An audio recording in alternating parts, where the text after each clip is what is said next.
Here is a typical fire alarm system that Allied Maintenance Services installed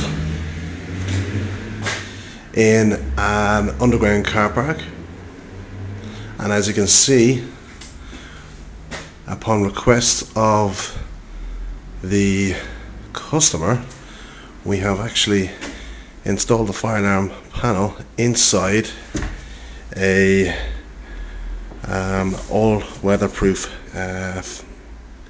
fire alarm cabinet, and which can also be used for fire extinguishers as well if necessary.